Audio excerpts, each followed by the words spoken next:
नमः परमहंस स्वादित चरण कमल चिन्ह मकरंदाय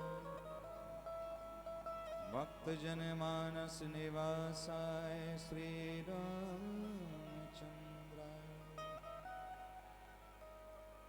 ध्येयं सदा परिभवग्निमभीष्टदोहम् तीर्थास्पदं शिविविरिञ्चन त्वं शरणं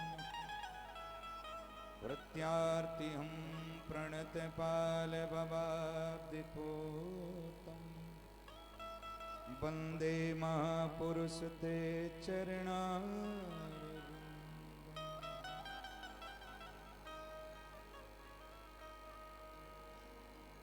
बंसी विभूषित करानवनीरदाभ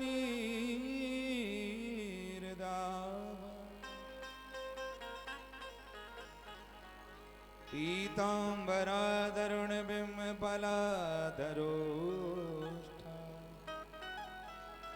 पूर्णेन्दु सुंदर मुखादर बिंद नेत्रा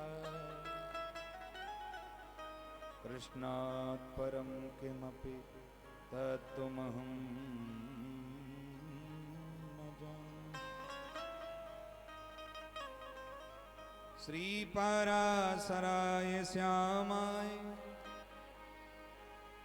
सुंदराय स्वशास्त्रणे कथाव्यासाय पूज्याय प्रणमामि पुनः।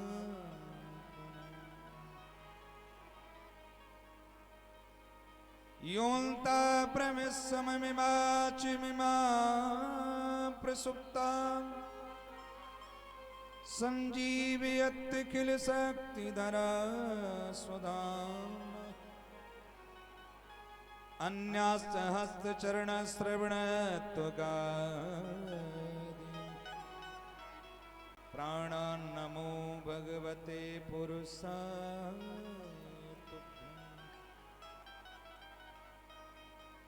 बर्हापीडं नटवपुः कर्णयो कर्णकार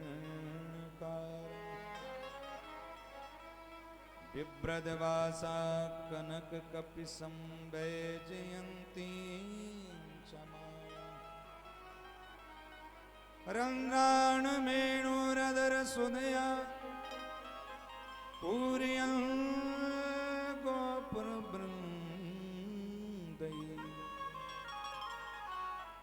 वृंदारण्यं स्वपदरमणं प्राविशद गीतिकीर्ति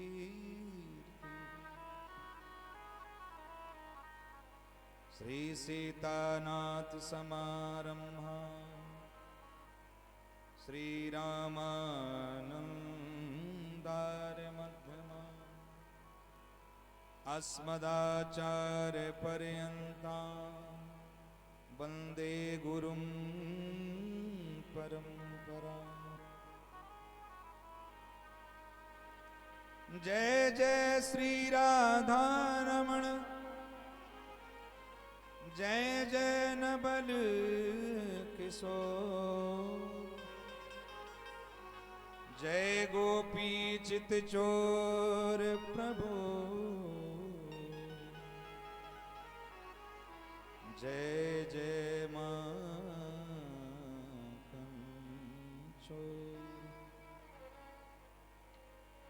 सब द्वारों को छोड़ के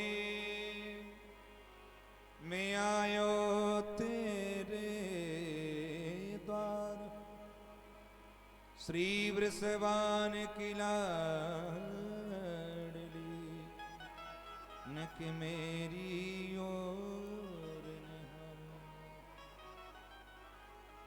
बोलो श्री बांके बिहारी लाल की जय, राधा रानी सरकार की जय।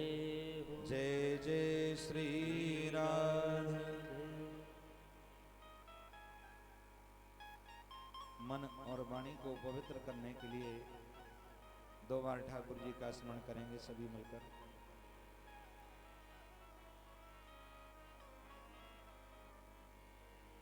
चलो मन वृंदावन की ओर, चलो मन वृंदावन की ओर, चलो मन वृंदावन की ओर, चलो मन वृंदावन की ओर, वृंदावन की ओर, वृंदावन की ओर, चलो मन वृंदावन की ओर, चलो मन वृंदावन की ओर, वृंदावन की ओर, वृंदावन की वृंदावन की ओर, वृंदावन की ओर, चलो मन वृंदावन की ओर, चलो मन वृंदावन की ओर,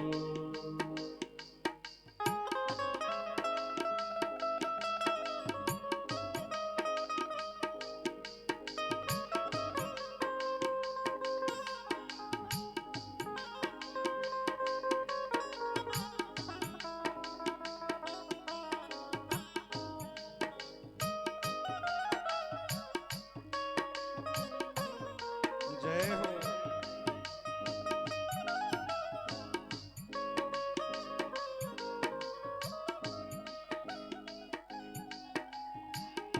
जहाँ विराजत राधा रानी, जहाँ विराजत राधा रानी, जहाँ विराजत राधा रानी, जहाँ विराजत राधा रानी, नटवर नंद किशोर, नटवर नंद किशोर, नटवर नंद किशोर, नटवर नंद किशोर, चलो मन वृंदावन की ओर, चलो मन वृंदावन की ओर, चलो मन वृंदावन की ओर।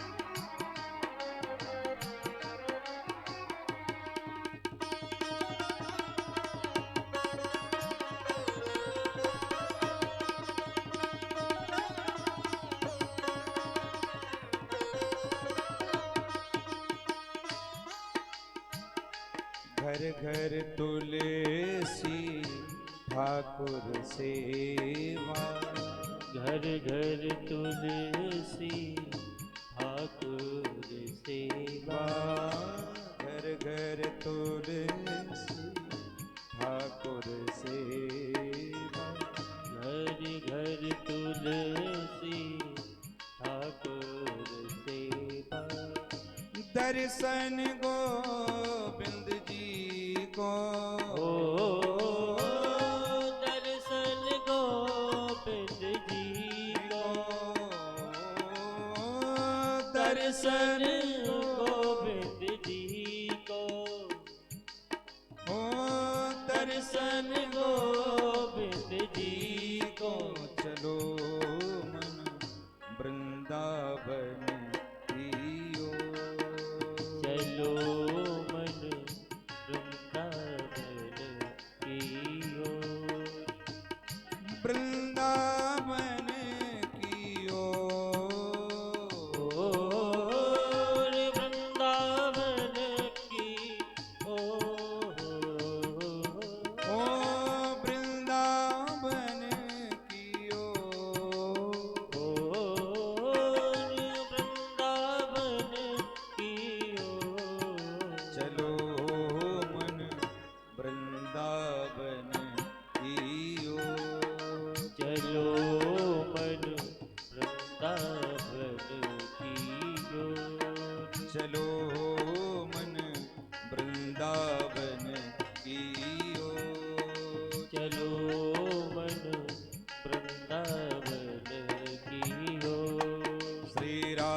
श्री राधे राधे गोविंद गोविंद राधे श्री राधे राधे गोविंद गोविंद राधे गोविंद राधे गोपाल राधे गोविंद राधे गोपाल राधे गोविंद राधे गोपाल राधे गोविंद राधे गोपाल राधे राधे राधे श्री राधे गोविंद राधे राधे राधे गोविंद गोविंद राधे श्री राधे राधे गोविंद गोविंद राधे राधे राधे गोविंद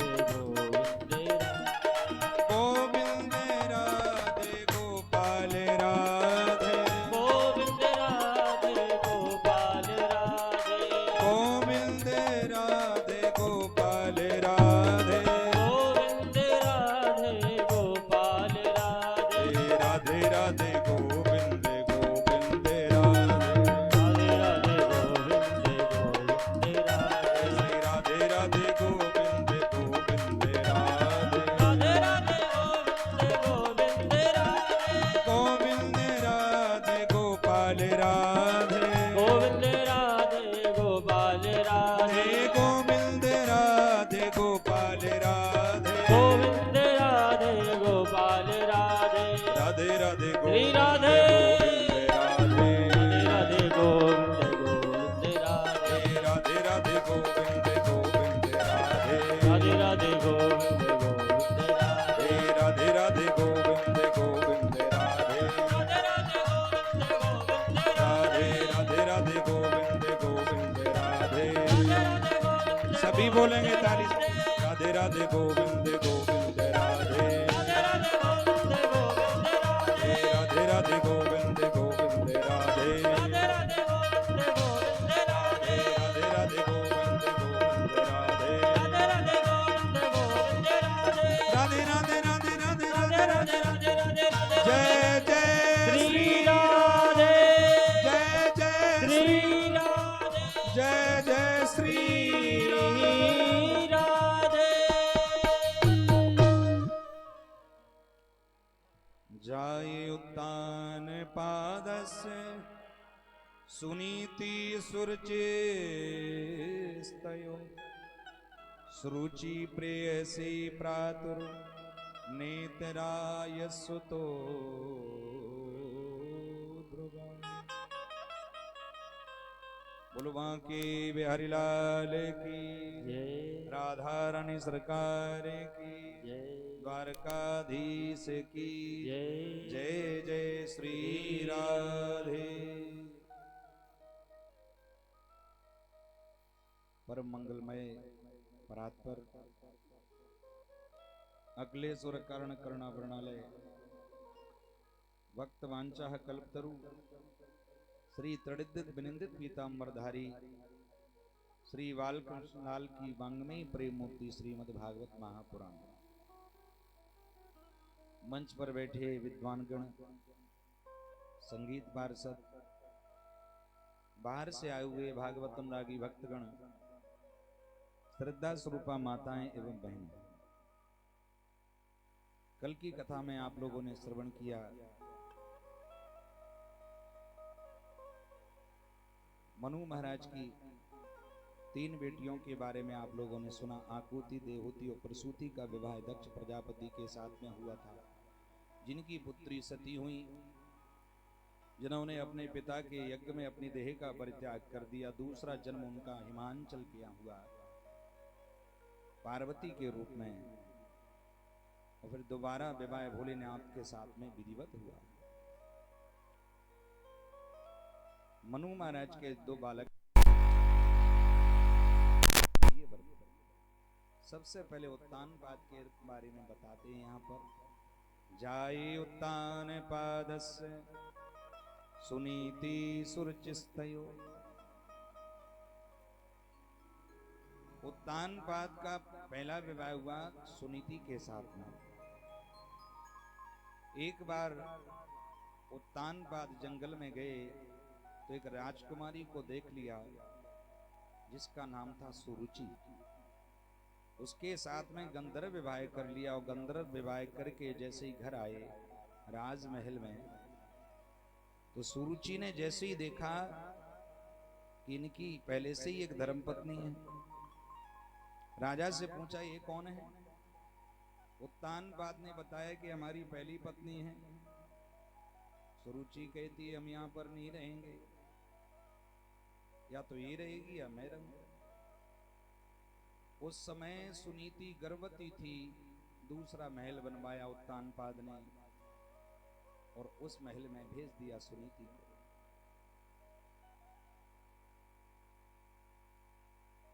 उत्तानपाद सुरुचि के साथ में रहने लगे।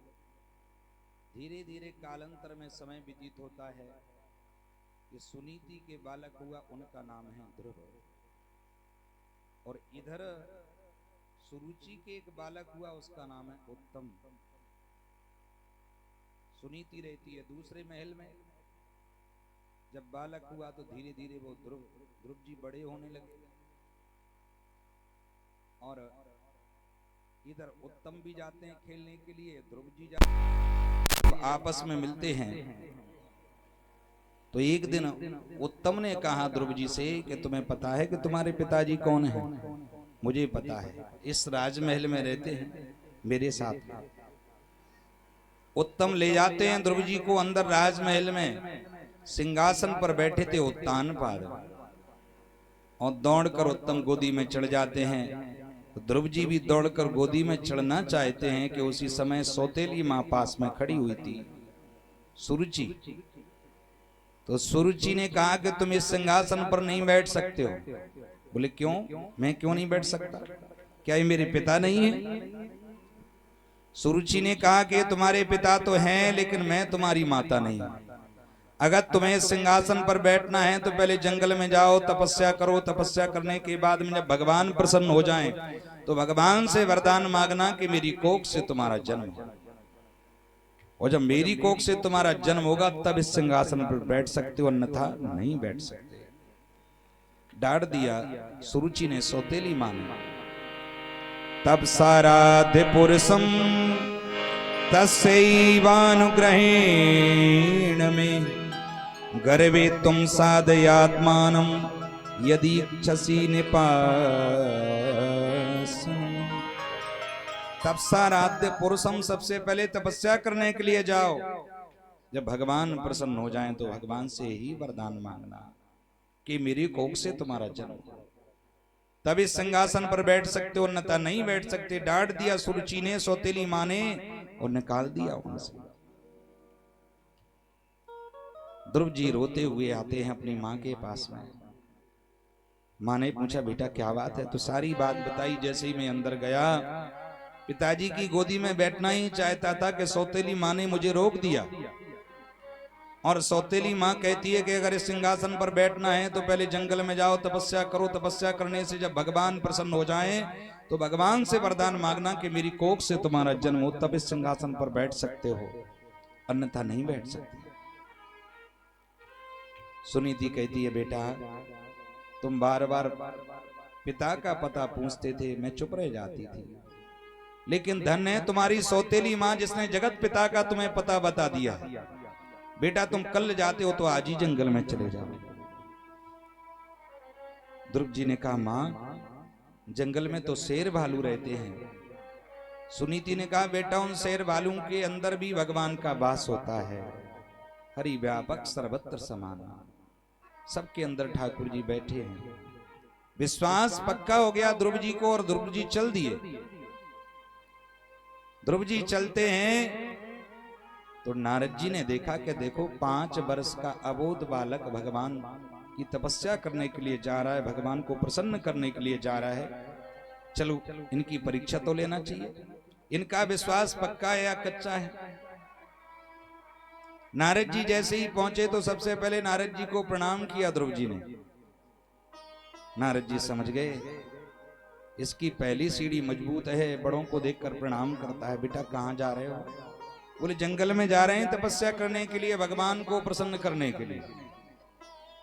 तुम्हें पता है इस जंगल में शेर भालू रहते हैं, तुम्हें खा जाएंगे। ध्रुव जी ने बताया कि मेरी मैया ने कहा है मुझसे कि उन शेर भालुओं में भी भगवान का वास होता है, नहीं खाएंगे। अच्छा बेटा भोजन कितनी बार करते हो? ध्रुव जी ने कहा मैं 5 बार भोजन करता हूं,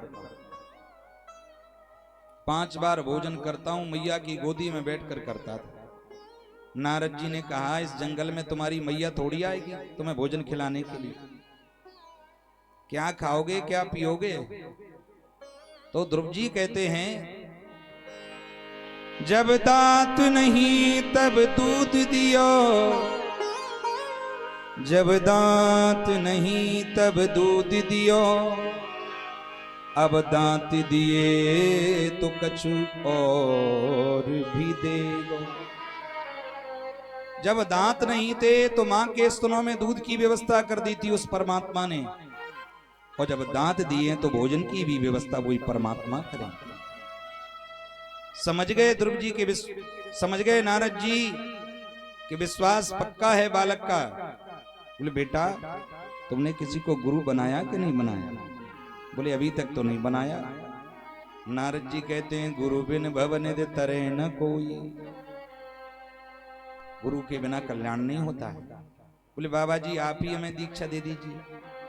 नारद जी ने मंत्र दे दिया ध्रुव जी को और कहा कि मधुबन में जाओ, निश्चय ही भगवान कल्याण करेंगे।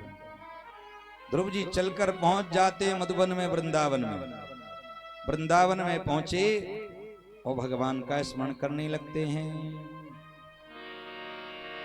ओ मेरा कोई ना सहारा बिन तेरे, घन श्याम सबरिया मेरे। मेरा कोई न सहारा बिन तेरे, घन श्याम सबरिया मेरे। घन श्याम सबरिया मेरे, घन श्याम सबरिया मेरे। मेरा कोई ना, ओ मेरा कोई ना सहारा बिन तेरे, घन श्याम सबरिया मेरे। मेरा कोई न सहारा बिन तेरे, घन श्याम सबरिया मेरे। नंदलाल सबरिया मेरे, नंदलाल सबरिया मेरे। हे गोपाल सबरिया मेरे, गोपाल सबरिया मेरे। मेरा कोई ना, मेरा कोई ना सहारा बिन तेरे, घन श्याम सबरिया मेरे। मेरा कोई न सहारा बिन तेरे, घन श्याम सबरिया मेरे। तुम भक्तन के हितकारी, तुम भगतन के हितकारी। मैं आया शरण तिहारी, मैं आया शरण तिहारी। काटो जन्म मरण के फेरे, घन श्याम सबरिया मेरे। काटो जन्म मरण के फेरे, घन श्याम सबरिया मेरे। ओ मेरा कोई ना, ओ मेरा कोई ना, मेरा कोई ना सहारा बिन तेरे, घन श्याम सबरिया मेरे। मेरा कोई न सहारा बिन तेरे, घन श्याम सबरिया जय हो। मेरे।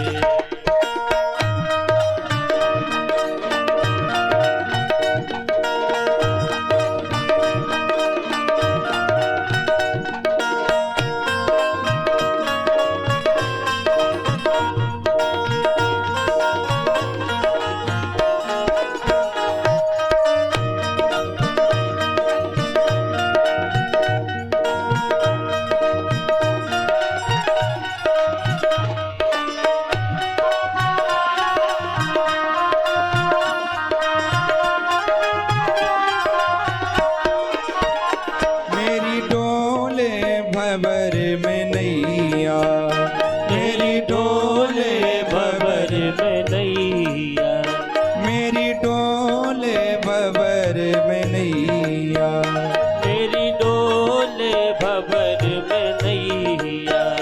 प्रभु बन जाओ आप खेवैया, प्रभु बन जाओ आपके भैया। मेरे तुम हो सांझ सवेरे, घनश्याम सवरिया मेरे तुम हो साँझ सवेरे, घनश्याम सवरिया मेरे। मेरा कोई न सहारा बिन तेरे, घनश्याम सवरिया ओ मेरा कोई न सहारा बिन तेरे, घनश्याम सवरिया मेरे।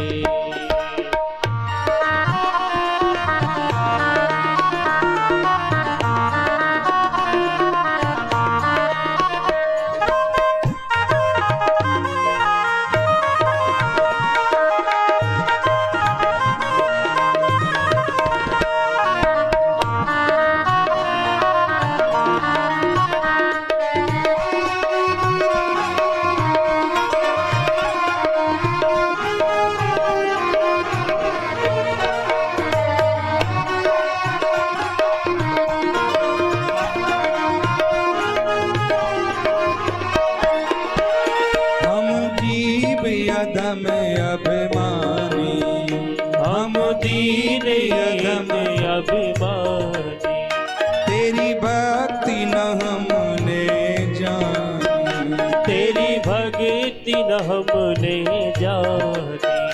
मेरे तुम हो, जय हो, मेरे तुम हो सांझ सवेरे, घनश्याम सवरिया मेरे। मेरे तुम हो साँझ सवेरे, घनश्याम सवरिया मेरे। मेरा कोई न सहारा बिन तेरे, घनश्याम सवरिया मेरे। ओ मेरा कोई न सहारा बिन तेरे, घनश्याम सवरिया मेरे। घनश्याम सवरिया घनश्याम सवरिया मेरे, नंदलाल सवरिया मेरे, नंदलाल सवरिया। ध्रुव जी त्रांते कपित बदरासना। पहला महीना जैसे ही प्रारंभ होता है तो महाराज 3 दिन में 1 दिन फलाहार करते हैं।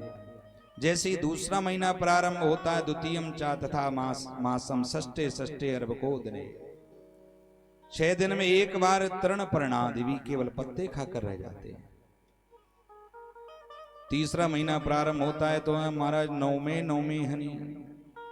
तीसरे महीने में 9 दिन के बाद में 1 बार केवल जमुना जल पीकर रह जाते हैं।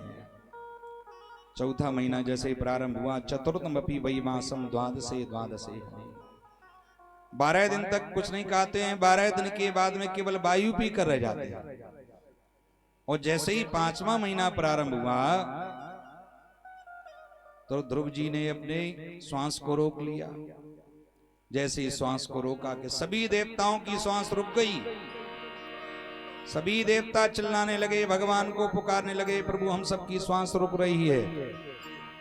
नैवं विदामो भगवान प्राण रोधम चराचरस्याखिल सत्वधाम्ना विदेहि तन्नो व्रजनादि मोक्षम् प्रातः भयं त्वां शरणं शरणं। हे प्रभु हम सब आपकी शरण में हैं, हमारी रक्षा करो, हम सबकी श्वास रुक रही है। भगवान ने कहा चिंता मत करो, मेरा भक्त है ध्रुव, उसने अपनी श्वास को रोक लिया है, इसलिए तुम सबकी श्वास रुक रही है। मैं अभी ऐसे भक्त के दर्शन करने के लिए जाता हूं। भगवान कहते हैं दर्शन देने के लिए नहीं जा रहे हैं, ऐसे भक्त के दर्शन करने के लिए ठाकुर जी जाते हैं। भगवान पहुंच जाते हैं जहां पर ध्रुव जी ध्यान लगाए हुए खड़े हुए थे। ध्रुव जी के हृदय में भगवान की झांकी के दर्शन हो रहे थे, लेकिन जैसे ही भगवान पहुंचे तो वो झांकी अदृश्य हो गई। ध्रुव जी ने नेत्र खोले तो सामने भगवान को पाया। अब ध्रुव जी सोच रहे हैं कि ना तो हमारे गुरु जी ने बताया कि जब भगवान समक्ष आए प्रकट हो जाएं तो कैसे स्तुति करना चाहिए, कैसे प्रार्थना करना चाहिए, ना ही हमारी मैया ने बताया कि जब भगवान आ जाएं तो कैसे स्तुति करें। देखिए, भगवान की अगर कृपा हो जाए तो गूंगा भी बोलने लगता है और लंगड़ा भी पहाड़ चढ़ जाता है। मूकम करोति वाचालम पंगुम लंघयते गिरम यत् कृपातमहं वंदे परमानंद माधवम। मूक हुए वाचाल पंगु चढ़े गिरवर गहन। भगवान की अगर कृपा हो जाए तो गूंगा भी बोलने लगता है और लंगड़ा भी पहाड़ चढ़ जाता है। भगवान समझ गए। भगवान ने तुरंत अपना शंख ध्रुव जी के कपोल से गाल से लगा दिया। जैसे ही गाल से लगाया कि सारा वेद वेदांत ध्रुव जी के हृदय में पहुंच गया। जैसे ध्रुव जी के हृदय में वेद और वेदांत पहुंचा कि ध्रुव जी बड़ी सुंदर स्तुति करने लगे भगवान की। योंता प्रभस्समम वाचमिमां प्रसुप्तां संजीवयत् किल शक्तिधरा स्वधाम। अन्याश्च हस्तचरण श्रवण त्वगादि प्राणान्नमो भगवते पुरुषाय तुभ्यं। प्रभु, आपकी बड़ी कृपा है कि मेरी सोई हुई वाणी को जागृत कर दिया। आप वही परमात्मा हैं जिनकी नाभि से कमल, कमल से ब्रह्मा जी का प्राकट होता है। आप वही नारायण हैं। कल्पांत एत दखलम जठरेण ग्रहणन सेते पुमांसु दर्गनंत सखस्य दंके यन्नाभि सुंदर हो कांचन लोक पद्म गर्भिद्युमान भगवते प्रणतोस्मि तस्मै। मैं आपको प्रणाम करता हूं। भगवान ने कहा, ध्रुव मांगो क्या चाहते हो, क्या तुम्हारी इच्छा है। ध्रुव जी ने कहा, सरकार बस आपके दर्शन हो गए, बस और कुछ नहीं चाहिए। भगवान समझ गए सिंहासन की आकांक्षा लेकर आए थे। सौतेली माँ के वचनों से व्यतीत होकर सौतेली माँ ने कहा था कि पहले जंगल में जाओ, तपस्या करो। तपस्या करने से जब भगवान प्रसन्न हो जाएं तो भगवान से वरदान मांगना कि मेरी कोख से तुम्हारा जन्म हो, तब इस सिंहासन पर बैठ पाओगे। ध्रुव जी आकांक्षा लेकर आए हैं कि सिंहासन पर बैठे। तो भगवान ने आशीर्वाद दिया कि ध्रुव, मैं तुम्हें आशीर्वाद देता हूं कि तुम 36,000 वर्ष तक राज्य करो और परम पद के अधिकारी बनोगे। उसके बाद ध्रुव जी को दर्शन देकर वहां से भगवान तो चले गए, लेकिन इधर उत्तानपाद को बताया नारद जी ने कि तुम्हारे पुत्र को दर्शन हुए हैं भगवान के, नारायण के। इधर ध्रुव जी महल की तरफ चल रहे थे कि देखिए, जो सौतेली मां ध्रुव जी को देखना भी नहीं चाहती थी, आज सबसे पहले ध्रुव जी को उसी ने हृदय से लगा लिया। ये होती है भगवान की कृपा।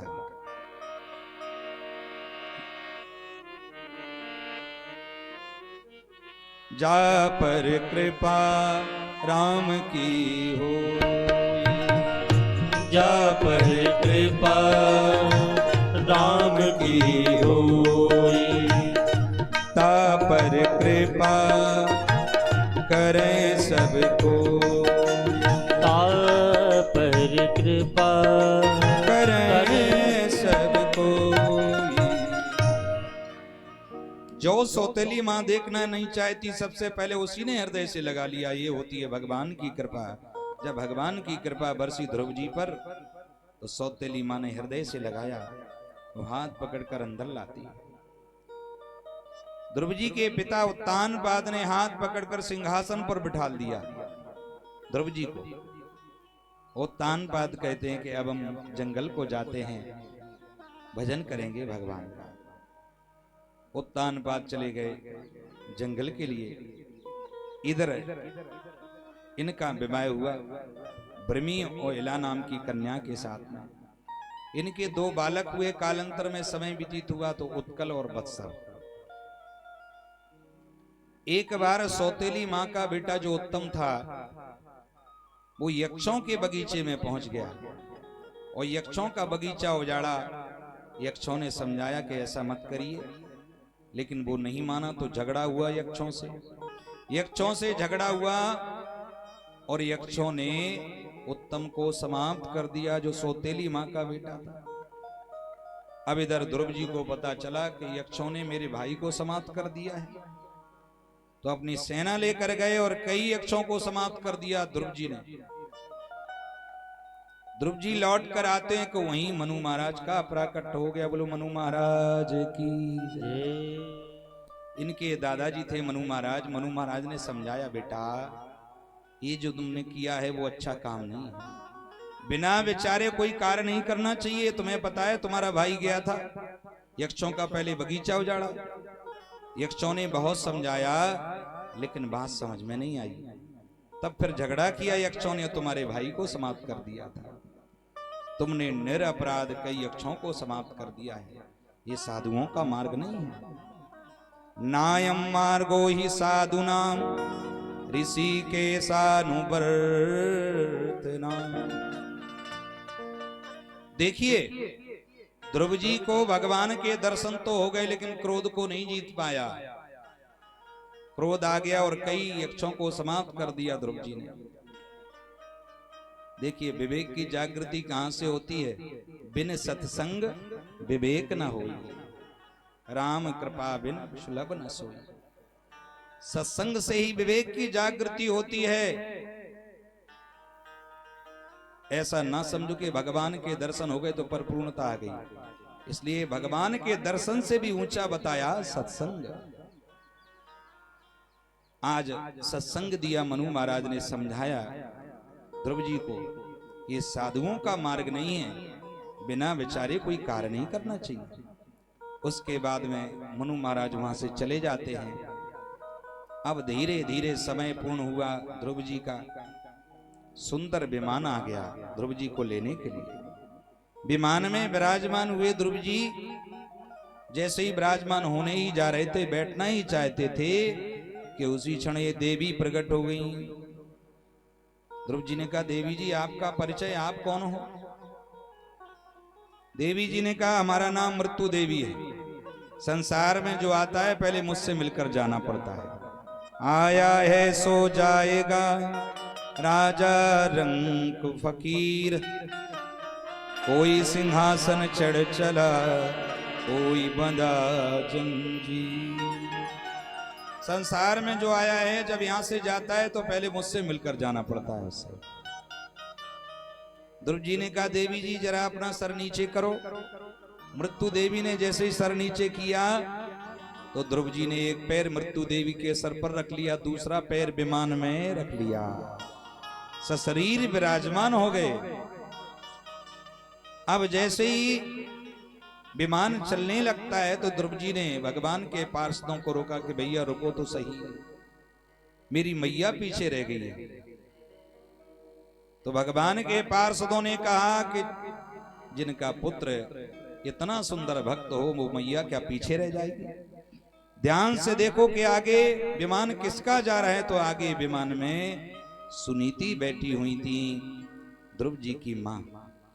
बोलो भक्त वत्सल भगवान की जय। और ध्रुव जी परम पद के अधिकारी हुए। ध्रुव सगलान जप्यु हरि नाम, ध्रुव सगलान जप्यु हरि नाम, पायउ अचल अनुपम ठाव, पायउ अचल अनुपम ठाव। ध्रुव सगलान जप्यु हरि नाम, ध्रुव सगलान जप्यु हरि नाम, पायउ अचल अनुपम ठाव, पायउ अचल अनुपम ठाव। ध्रुव जी परम पद के अधिकारी हुए। इन्हीं ध्रुव जी के वंश में आगे चलकर महाराज अंग महाराज हुए। वो भी बड़े धर्मात्मा थे, यज्ञ करते थे, भजन करते थे, एक दिन मन में वैराग्य आया, सब कुछ त्याग कर सीधे चले गए जंगल में, एक गुफा में जाकर बैठ गए, भजन करने लगे। अब राजगद्दी खाली हो गई। लोगों ने यही कहा कि अब राजकाज कैसे चलेगा, तो बताया कि इनका पुत्र है, उसको बिठाल दो राजगद्दी पर। लोगों ने चर्चा की कि पुत्र तो है लेकिन वो बड़ा अत्याचारी, उसका नाम है बेन, उसको बिठा लेंगे तो वो तो बड़ा अत्याचारी है, कैसे चलाएगा राजकाज। तो ब्राह्मणों ने कहा, संतों ने कहा कि जब सिंहासन पर बैठ जाएगा तो समझ आ जाएगी उसमें। सिंहासन पर बिठाल दिया। जैसे ही सिंहासन पर बिठाला तो उसने आदेश कर दिया, आज के बाद में कोई भी यज्ञ नहीं करेगा, मेरे ही नाम का यज्ञ करेगा, क्योंकि सारे देवी देवता राजा के अंग अंग में बसते हैं। नृपते सर्वदेव मयो नृपा। ब्राह्मणों को बड़ा क्रोध आया कि ये तो बड़ा अत्याचारी अपने ही नाम का यज्ञ करवा रहा है। और ब्राह्मण और संत इकट्ठे हुए। ब्राह्मण और संतों ने इकट्ठे होकर ओंकार ध्वनि भरी, ये धड़ाम नीचे गिर पड़ा। गोविंदाय नमो नमः। समाप्त हो गया। बेन समाप्त हुआ। अब कैसे राजकाज चले, तो उसी के शरीर से मंथन किया गया तो निषाद की उत्पत्ति हुई। काला काला पुरुष प्रकट हुआ। कहा इससे भी कुछ नहीं होगा। दोबारा फिर शरीर से मंथन किया तो साक्षात पृथु भगवान प्रकट हो गए। बोलो पृथु भगवान की जय। पृथु महाराज प्रकट हुए। सब जय जयकार करने लगे। जितनी भी प्रजा थी सब जय जयकार करती है, जय हो महाराज आपकी, जय हो जय हो। पृथु महाराज ने कहा प्रजा से कि भाई अभी हमने प्रजा के लिए कुछ किया नहीं है। राजा की जय जयकार तो तभी अच्छी लगती है जब राजा प्रजा के लिए कुछ अच्छा करे। बताओ मैं तुम्हारे लिए क्या कर सकता हूं। जितने भी प्रजा जनते सब हाथ जोड़कर खड़े हो गए कि महाराज हम इस पृथ्वी में कई अन्न के दाने बोते हैं, लेकिन एक भी अन्न का दाना हमें प्राप्त नहीं होता इस पृथ्वी से। उसी क्षण पृथु महाराज ने पृथ्वी को आदेश दिया,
बोलो बांके बिहारी लाल की जय। राधा रानी सरकार की जय। जय जय श्री राधे।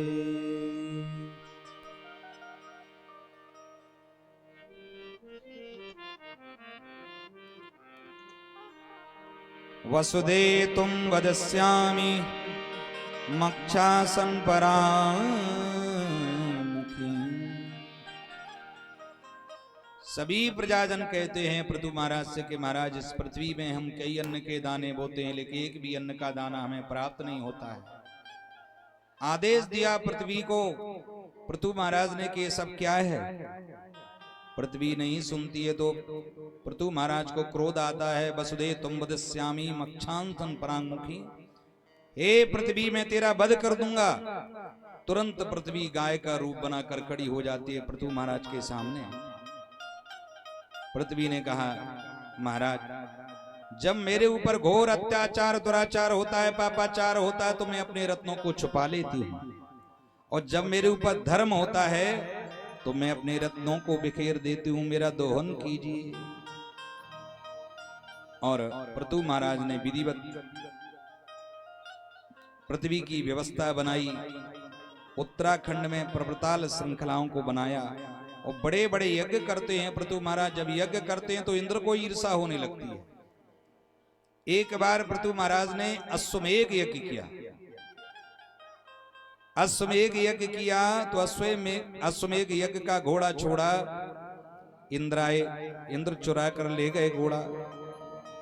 तो पृथु महाराज का पुत्र था, इंद्र के यहाँ पहुंचता, इंद्र को परास्त किया, घोड़े को वापस लेकर आया।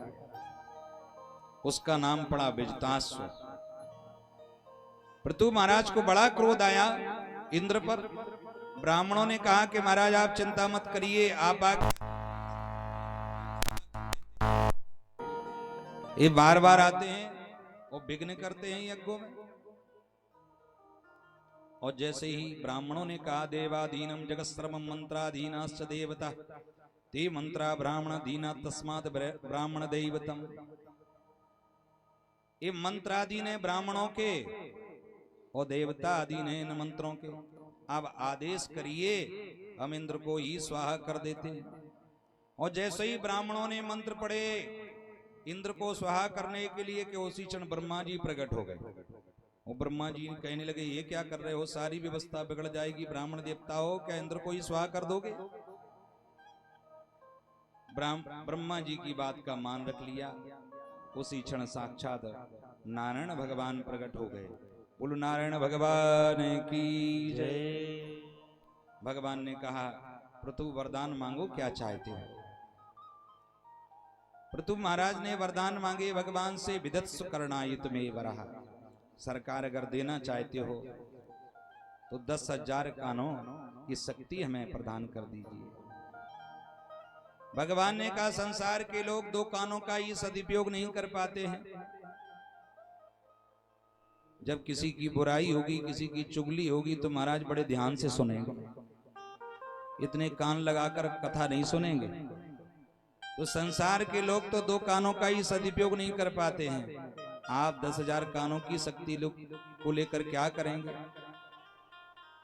बोले सरकार, इन 2 कानों से तृप्ति नहीं होती है जब आपकी कथा सुनते हैं। जब आपकी कथा सुने तो इन्हीं 2 कानों में 10,000 कानों की शक्ति हमें प्रदान कर दीजिए।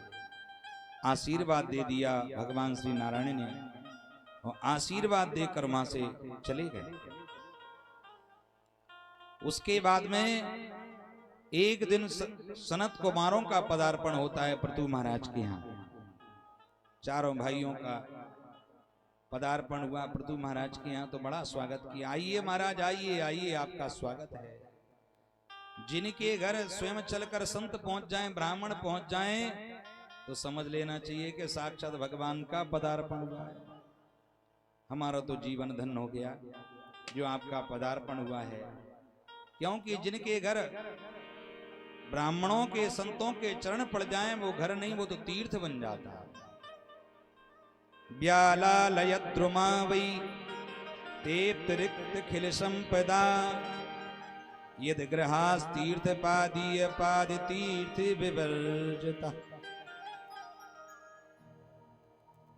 जिनके घर पर संतों के चरण पड़ते हैं, संतों का चरणों तक गिर जाए, ब्राह्मणों का चरणों तक गिर जाए, वो घर तीर्थ बन जाता है। और जिनके घर में संतों के चरण नहीं पड़ते, ब्राह्मणों के चरण नहीं पड़ते, वो घर कैसा रहता है? व्यालालयद्रुमा, जैसे कि एक वृक्ष है, उस वृक्ष पर कई भुजंग लिपटे हुए हैं, कई सर्प लिपटे हुए हैं। ना तो उस वृक्ष की कोई छाया ले सकता है, ना उस वृक्ष का कोई फल ले सकता है। इसलिए वो वृक्ष किसी काम का नहीं है जिससे छाया नहीं मिलती है, फल नहीं मिलते हैं। तो वो घर भी किसी काम का नहीं है जिस घर में ब्राह्मणों के और संतों के चरण नहीं पड़ते हैं। बोलो भक्त वत्सल भगवान की जय। सनत कुमारों का पदार्पण हुआ, बड़ा स्वागत किया। और स्वागत करने के बाद में सनत कुमारों से प्रश्न करते हैं पृथु महाराज कि महाराज हमारे पास में समय बहुत कम है, इसलिए शास्त्रों का सार सुनाइए, हमें केवल एक शब्द में सुना दीजिए। सनत कुमारों ने पृथु महाराज को सार सुनाया। असंज्ञात्म व्यक्तिरिक्त आत्मनि दृढ़ारति ब्रह्मणि निर्गुणी चया। राजन, अनात्म वस्तुएं हैं, उनसे असंग रहना सीखो और आत्म वस्तु को पहचानो। संसार जो है वो स्वप्नवत है, एक न एक दिन समाप्त हो जाएगा। सत्य कौन है?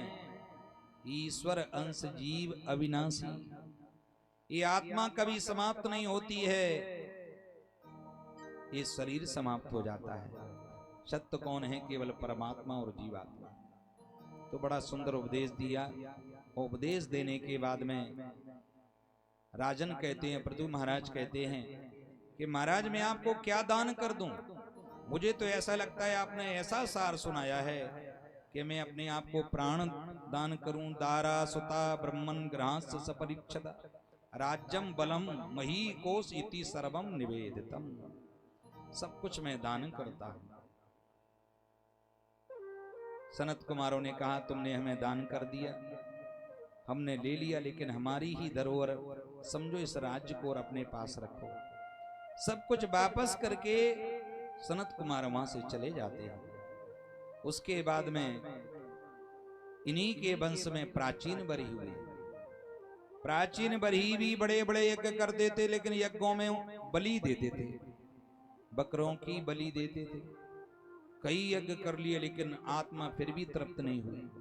एक बार नारद जी का पदार्पण हुआ प्राचीन बरही के पास में। नारद जी आते हैं प्राचीन बरही के पास में। श्रीमन नारायण नारायण नारायण, श्रीमन नारायण नारायण, श्रीमन नारायण नारायण नारायण, श्रीमन नारायण नारायण नारायण, श्रीमन नारायण नारायण नारायण नारायण नारायण, श्रीमन नारायण श्रीमन नारायण श्रीमन नारायण नारायण नारायण, बद्री नारायण नारायण नारायण, बद्री नारायण नारायण नारायण, श्रीमन नारायण नारायण, श्रीमन नारायण नारायण नारायण, श्रीमन नारायण श्रीमन नारायण श्रीमन नारायण नारायण नारायण, बद्री नारायण नारायण नारायण, बद्री नारायण नारायण नारायण। नारद जी का पदार्पण हुआ प्राचीन बरही के पास में। राधे। बड़ा स्वागत किया प्राचीन बरही ने। आइए महाराज, आपका स्वागत है, स्वागत है। मैंने इतने यज्ञ कर लिए, लेकिन मेरी आत्मा में भी अभी भी तृप्ति नहीं हुई। नारद जी ने कहा तुमने यज्ञ तो बहुत किए, लेकिन यज्ञ में पशुओं की बलि दी है, और ऐसा नहीं करना चाहिए। प्राचीन बरही ने कहा कि महाराज वेदों में तो ऐसा लिखा है पशु नाम आलभेद। नारद जी ने कहा आलभेद का अर्थ मारना नहीं होता है, आलभेद का अर्थ होता है स्पर्श करना। ये वेद बड़ा परोक्षवादी है, हर किसी को भाषा समझ में नहीं आती है वेद की। पशु नाम आलभेद का अर्थ होता है स्पर्श करना, ना कि किसी को मारना। विवाह पद्धति में एक श्लोक आता है, तथा वरः कन्या हृदयम आलभेद, वर कन्या के हृदय का स्पर्श करेगा। अगर